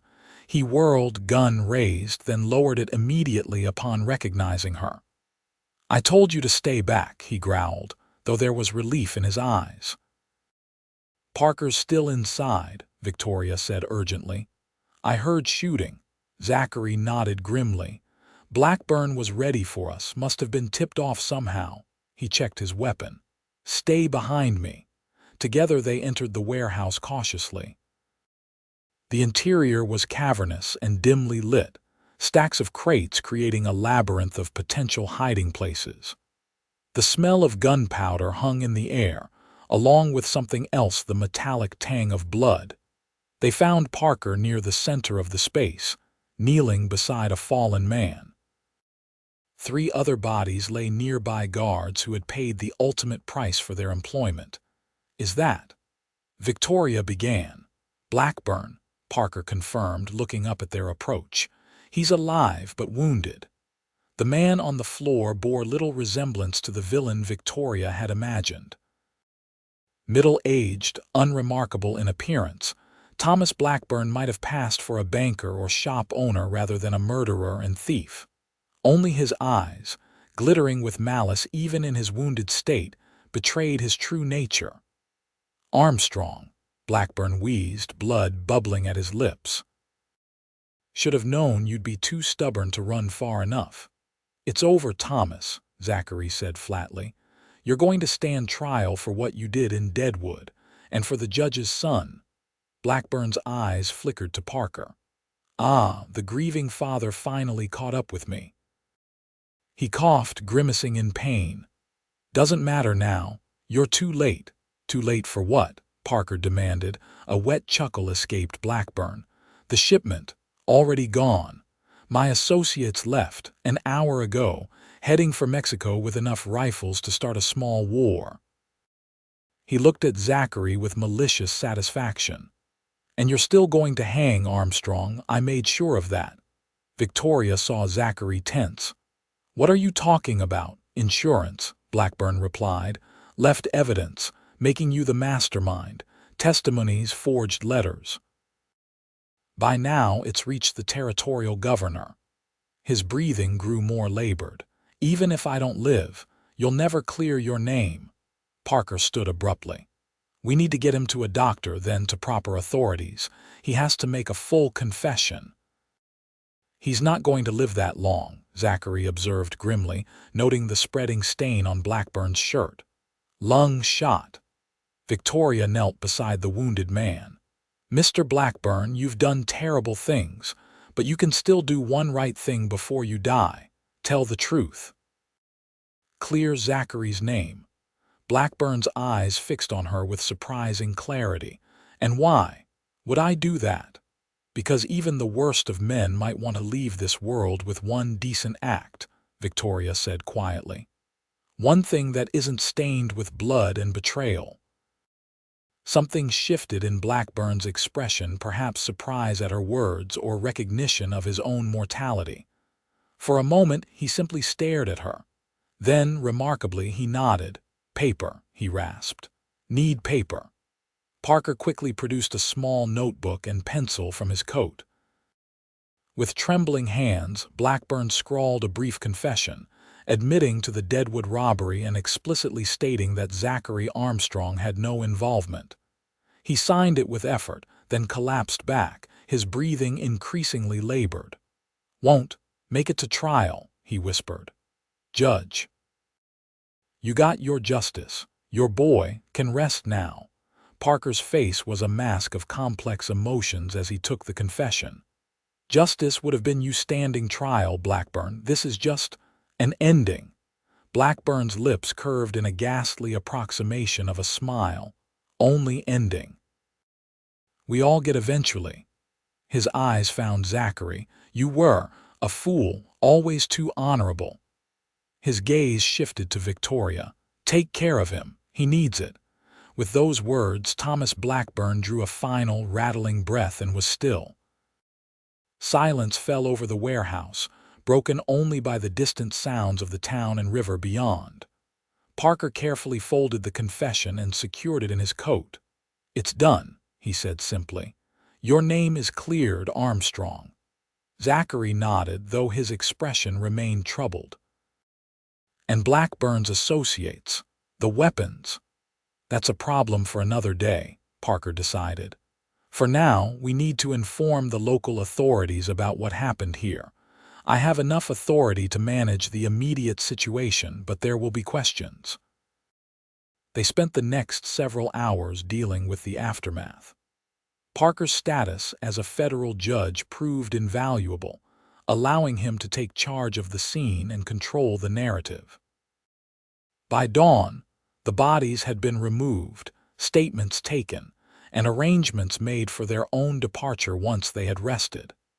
It was mid-morning when they finally returned to the cabin, exhausted and subdued after the night's events. Victoria prepared coffee while the men discussed their next steps. "I'll take Blackburn's confession to the territorial capital," Parker explained. "With his connection to the governor, we need to ensure this reaches the right authorities who can't be influenced to bury it." "And the Mercers?" Victoria asked. "We promised them a reward." "They'll get what they are owed," Parker assured her. "I'll see to it personally." Zachary had been uncharacteristically quiet since leaving the warehouse. Now he looked up at Parker with a direct gaze. "And what about you, Judge? What happens after you deliver that confession?" Parker seemed to understand the underlying question. "I've spent 3 years pursuing Blackburn, Armstrong. Now that it's done, I find myself at a crossroads." He sipped his coffee thoughtfully. "Perhaps it's time to return to my proper duties. The territories need good judges more than they need vengeful fathers." Victoria sensed there was more to the exchange than the words themselves, conveyed some understanding reached between the two men that didn't require explicit acknowledgement. "We should rest," she suggested, noting the exhaustion evident in both their faces. "It's been a long night and we have decisions to make." They agreed, each finding a place to sleep in the small cabin. Despite her own fatigue, Victoria found rest elusive. The events at the warehouse played through her mind: the violence, Blackburn's death, the realization that while one chapter had closed, new questions now loomed about what came next. She had left Cottonwood Springs without a backward glance, burning bridges behind her. Now that Zachary's name was cleared, would he want to continue traveling together? Or would their paths diverge, their brief but intense connection becoming just another memory of the road? Victoria must have dozed eventually, for she awoke to late afternoon sunlight streaming through the cabin's small window. Parker was gone. A note on the table explained he had gone to meet with local authorities about final arrangements for their departure the following day. Zachary sat on the cabin's small porch, cleaning his borrowed revolver with methodical precision. Victoria joined him, sitting on the rough-hewn step beside him. "How's your side?" she asked, noting how he favored his injured ribs. "Healing," he replied, not looking up from his task. "Slower than I'd like." Victoria nodded, uncertain how to broach the larger questions hanging between them. They sat in companionable silence for several minutes before Zachary finally spoke. "I've been thinking about what comes next," he said quietly, setting the gun aside. "Now that my name is cleared." Victoria's heart quickened. "And what have you decided?" Zachary turned to face her fully. "That depends in part on you, Victoria." "On me," she echoed, surprised. "I'm a man with few attachments and fewer prospects," he said frankly. "Before Deadwood, I was drifting from one job to the next, one town to another. No real purpose beyond survival." His eyes held her steadily. "But these past days with you, they've reminded me there can be more to life than just surviving it." Victoria felt a warmth spreading through her chest at his words. "What are you saying, Zachary?" He reached out slowly, taking her hand in his. I'm saying I don't want to go back to drifting alone, not if there's a chance. He paused, seeming to search for the right words. Not if there's a chance we could drift together for a while. See where the trail leads. It wasn't a declaration of undying love or a marriage proposal, but Victoria found it more meaningful precisely because of its honesty. Zachary Armstrong wasn't a man given to flowery promises or grand gestures. This simple invitation to continue their journey together represented more openness than perhaps he had shown anyone in years. "I think I'd like that," Victoria replied softly, intertwining her fingers with his. "To see where the trail leads." Zachary's expression lightened, a genuine smile transforming his features. "It won't be easy," he warned. "I'm not an easy man to be with," Victoria laughed. "I hadn't noticed," she teased. More seriously, she added, "I don't want easy, Zachary, I want real." After years of feeling half alive in Cottonwood Springs, these days with you, dangerous as they've been, have made me feel truly alive again. He squeezed her hand gently. "Where would you like to go? California? Oregon? The world's open to us now." Victoria considered the question. "I've always wondered about Colorado. They say it's beautiful country." "Colorado it is, then," Zachary agreed. "We can head south from here, be in Denver by winter if we take our time." The simplicity of the decision of two people choosing to face an uncertain future together rather than apart struck Victoria as profoundly right. There would be challenges ahead, certainly. Zachary carried scars both visible and hidden from his past. Victoria was leaving behind the only life she'd ever known. But the promise of shared discovery outweighed those concerns. When Parker returned that evening, they shared their plans with him. The judge seemed unsurprised and perhaps even pleased. "Denver is a good choice," he approved. "Growing city, opportunities for those willing to work." He studied them both with the perceptive gaze that had likely served him well in his judicial career. "You make a good match, you two. Balance each other." The following morning brought their departure from Green River. Parker would head east to the territorial capital with Blackburn's confession and the official report of events, while Victoria and Zachary turned south toward Colorado.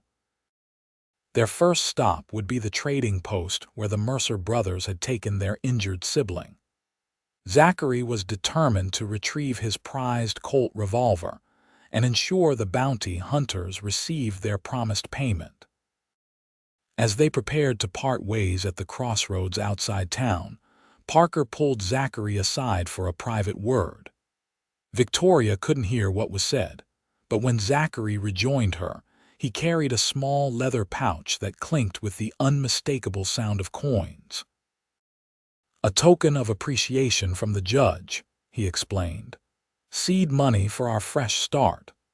They watched as Parker rode away, his straight-backed figure gradually diminishing on the eastern horizon. Victoria felt a curious mixture of gratitude and melancholy at his departure, this man who had changed the course of both their lives in pursuing his own quest for justice. "He's a good man," she observed. "Despite his secrets." Zachary nodded. "One of the few." He turned to her with a half-smile. "Ready for the next adventure, Miss Reynolds?" Victoria returned his smile, feeling a surge of anticipation for the journey ahead. "Lead on, Mr. Armstrong." They rode south under a cloudless sky, the future stretching before them like an uncharted map. Victoria found herself recalling that moment days ago, had it really been less than a week, when she had spotted Zachary attempting to leave Cottonwood Springs before dawn. "Not in that state. Sit back down," she had told him then, not knowing how those simple words would alter both their destinies. Sometimes, Victoria reflected, the most momentous decisions in life came not from grand plans or careful deliberation, but from instinctive choices made in heartbeats. The decision to help a wounded stranger, the choice to leave safety behind for the unknown, the courage to reach for connection rather than solitude.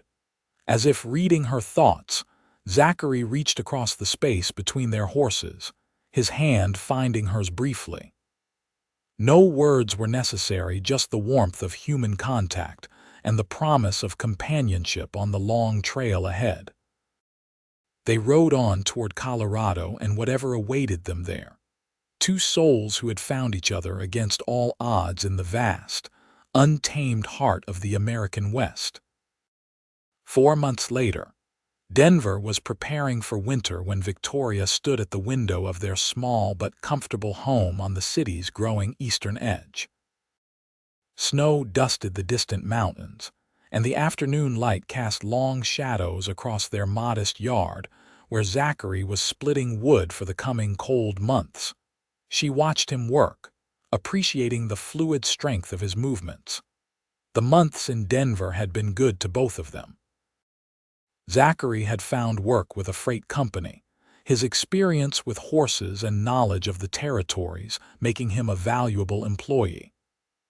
Victoria had surprised herself by discovering a talent for bookkeeping, now managing accounts for several businesses along Denver's Main Street. Their house was rented but felt increasingly like a home with each passing week. Simple furniture, curtains Victoria had sewn herself, a kitchen garden that had produced well, until the first frost, small touches that transformed mere shelter into something more meaningful. The journey from Green River had taken longer than expected. They'd spent 2 weeks at the trading post with the Mercer brothers, helping John recover enough to travel. During that time, a cautious friendship had developed between the former bounty hunters and the man they had once pursued. By the time they parted ways, the Mercers heading back east, Victoria and Zachary continuing to Colorado promises, had been made to keep in touch. Their arrival in Denver had coincided with the city's rapid growth, making it relatively easy for newcomers to establish themselves without too many questions about their past. If some recognized Zachary from old wanted posters, the official notice of his exoneration published in territorial newspapers generally settled any concerns. Victoria smiled as Zachary paused in his work, wiping his brow despite the cool air. He looked up, catching her watching, and offered a wave that she returned. These quiet moments of ordinary life had become precious to them both after the danger and uncertainty that had marked their meeting. She moved away from the window to check the stew simmering on the stove, venison with vegetables from their garden, a hearty meal for a cold evening. As she stirred the pot, Victoria reflected on how naturally they had settled into life together. There had been adjustments, certainly. Zachary's nightmares occasionally disturbed their sleep, remnants of war experiences, and more recent traumas that he rarely discussed, but that Victoria had learned to help him through with quiet presence rather than questions. Victoria sometimes found herself missing the bustle of saloon life after quiet days of ledgers and numbers, though she didn't regret leaving that world behind. They had married in a simple ceremony 6 weeks after arriving in Denver, with few in attendance but their commitment no less meaningful for its lack of fanfare. The gold band on Victoria's finger still felt new, but the partnership it symbolized had roots deeper than their relatively brief acquaintance might suggest. The back door opened, bringing a rush of cold air as Zachary entered with an armload of split wood. "Storm coming," he reported, stacking the logs beside the stove. "Fletcher at the freight office says it might be a heavy one." "Good thing we're well prepared," Victoria replied, accepting the quick kiss he dropped on her cheek as he passed. "Supper's almost ready." Zachary washed up at the basin, the domestic routine now comfortable between them. "Letter came while you were at Hollister's today," he mentioned, drying his hands. "From Parker." Victoria's interest piqued immediately. They had received periodic correspondence from the judge since parting ways, each letter providing updates on his return to judicial duties and the official clearing of Zachary's name. "What news does he bring?" she asked, setting the table as Zachary retrieved the letter from his coat pocket. "He's been appointed to a permanent position in Cheyenne," Zachary reported, scanning the neatly written pages. "Says the territorial governor resigned amid rumors of corruption, likely fallout from his connection to Blackburn." Victoria nodded thoughtfully. "Justice works in curious ways sometimes." "Indeed." Zachary continued reading. "He also mentions the Mercers. Apparently they've used their reward money to establish a legitimate detective agency in St. Louis, even have a contract with the railroad." "Good for them," Victoria said sincerely. They were decent men beneath their rough exterior. They sat down to dinner, the letter set aside for more thorough reading later. Outside, the wind had picked up, whistling around the eaves of their small house. Inside, warmth and the aroma of good food created a sanctuary against the approaching storm. "You ever regret it?" Zachary asked suddenly, setting down his fork. "Leaving everything behind for?" He gestured vaguely, encompassing himself and their modest surroundings. Victoria considered the question seriously, as it deserved. "No," she said finally. "I don't regret a single step of the journey that led us here." She reached across the table to touch his hand.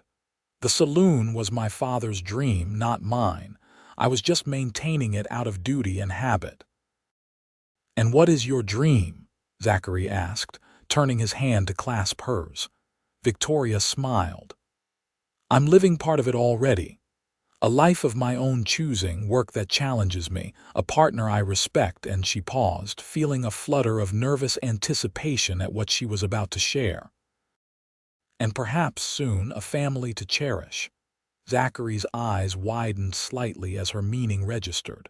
"Victoria, are you?" She nodded, her smile growing. "Dr. Williams confirmed it yesterday. By summer, there will be 3 of us in this house." For a moment, Zachary seemed frozen, a complex mixture of emotions crossing his face. Then he was on his feet, circling the table to pull Victoria gently into his arms. "A child," he murmured against her hair. "Our child." Victoria felt the slight tremor in his embrace and understood both his joy and his apprehension. Zachary Armstrong had never expected to have a family, had perhaps never believed himself worthy of such normal happiness after the life he had led. "You'll be a wonderful father," she assured him, drawing back to meet his eyes. "Just as you are a wonderful husband." He shook his head slightly, wonder and concern mingling in his expression. "I don't know the first thing about being a father. My own was." He trailed off, rarely speaking of his childhood. "Then you'll learn, as I will," Victoria said firmly. "Together."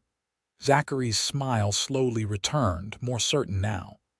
"Together," he agreed, one hand gently touching her still flat stomach with a reverence that brought tears to Victoria's eyes.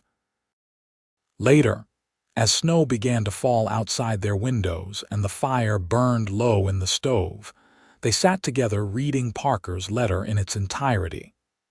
The judge wrote of justice and new beginnings, of the changing territories and the future taking shape across the West.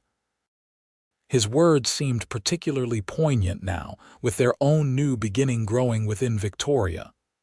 "We should write back tomorrow," she suggested, nestled against Zachary's side on their small sofa. "Share our news." Zachary nodded, his arm around her shoulders. "Parker will make a formidable honorary uncle," he mused. "Between him and the Mercers, our child will have quite the extended family." "A family formed on the trail," Victoria observed. "Not by blood but by choice and circumstance." "The best kind," Zachary said softly. "Like us."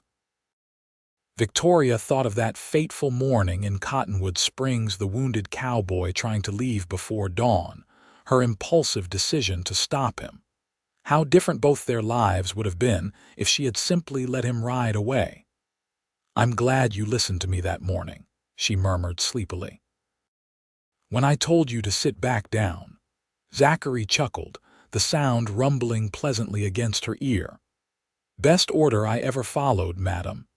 Outside, the snow fell steadily, blanketing their small corner of Denver in pristine white. Inside, the promise of spring and new life warmed them against the winter chill. The journey that had begun with danger and uncertainty had led them here to safety, to home, to each other. As Victoria drifted toward sleep in her husband's arms, she silently thanked whatever fate or providence had brought the wounded cowboy to her saloon that night. Their story had begun with flight and pursuit, but it would continue with roots and growth, and the steady building of a life together. The best stories, after all, weren't about the destination but the journey, and theirs, Victoria knew, was only just beginning.